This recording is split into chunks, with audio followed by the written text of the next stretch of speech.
الله عبد الله بن مسعود رضي الله عنه pia fi Muslim anasema Abdullah ibn Mas'ud, man mata yushriku billahi shay'a dakhala an-nar, atakayekufa anamshirikisha Allah kwa kitu chochote. Hii ni nakiratun fi siyaqi shart tufidu al-umum. Man mata yushriku billahi shay'a, atakayekufa na imani ya ushirikina wa kitu chochote, akaamini mizimu ya babu yake inaweza kumkinga na mabalaa, akawa naiomba, akaiwekea uradi wa kila mwezi na kila miezi ya kwenda kuchinja kwa ajili ya mizimu imkinge na mabalaa, akafa na imani hii, mtu huyo atakayekufa naamini ya kwamba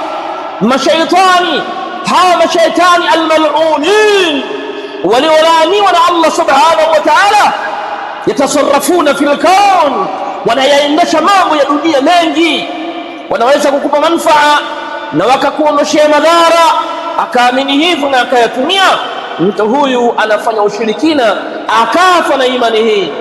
Man mata wa huwa yushriku billahi shay'a, mtume anasema dakhala an-nar, atakuwa ameingia motoni mwenyewe bila mjadala. Na maneno haya mtume sallallahu alaihi wasallam yanasadikishwa na maneno ya Allah pale alipokuwa anamzungumzia Firaun, akamzungumzia na Musa aliposema innahu man yushrik billah faqad harrama Allahu alayhi aljanna wa ma'wahu an-nar wa ma lidh-dhalimin min ansar.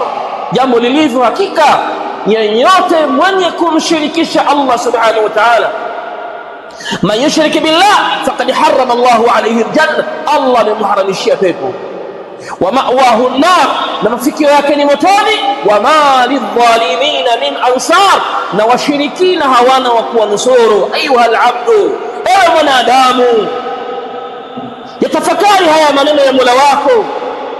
Dunia hii ni kasira, dunia hii ni fupi sana, umri wako ni mahaduda, umewekewa kiwango cha kuishi kwenye hii dunia, mwisho wako ni miaka 63.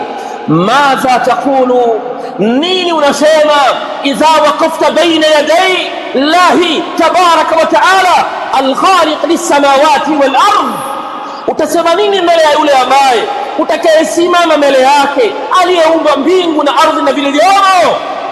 Umeacha kumwabudu yeye, umeacha kumtegemea yeye, umeacha kumpa msaada yeye, umeacha kumtaka mafanikio yeye, ukaenda kwa viumbe dhaifu alivyoviumba yeye subhanahu wa ta'ala. Na ndio maana Abdullah ibn Mas'ud akasema, wa qultu, na kwenye haya maneno mimi Abdullah ibn Mas'ud nikasema, man mata la yushriku billahi shay'a dakhala aljanna, atakayekufa hafanyi ushirikina atakuwa ameingia peponi.